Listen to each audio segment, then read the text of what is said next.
People illegally crossing the border from Mexico make their way into the United States in many ways, even as U.S. Customs and Border Patrol agents continue to secure the border.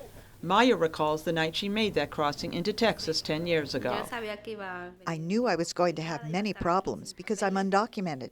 But at the same time, so many of us have moved forward in life, even though we don't have documents. Maya followed her boyfriend, now husband, who also came to the U.S. illegally from Mexico. They have an 8-year-old daughter who was born in Maryland and is a U.S. citizen.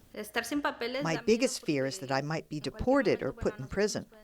But illegal immigrants should be deported, says Dan Stein, president of the Federation for American Immigration Reform. There are hundreds of millions of people who would like to move to the United States. It can't be a self-selecting process for anyone who feels that they might do better, improve their economic situation. But the idea of a mass deportation is ridiculous, says George Escobar of Casa de Maryland, a Latino advocacy group in Maryland.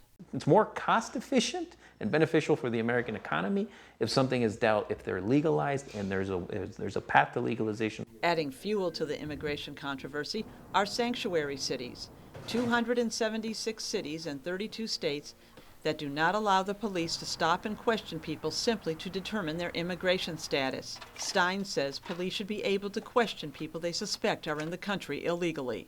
This needs to be part of the day-to-day policing in state and local communities. But Escobar says the police would be overstepping their bounds. Any kind of collaboration between federal immigration officials and local municipal police is totally uncalled for. Both men are in agreement about one thing, however, that the U.S. immigration system needs to be overhauled.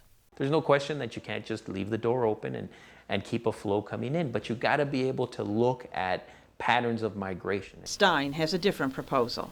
People do need to leave the country and conform with the law, and then reapply for admission based on the visas that are available. Last year, President Barack Obama issued an executive order that would allow about half of the undocumented immigrants to stay in the country. But those opposed to the initiative have challenged the order in court. Deborah Block, VOA News, Washington.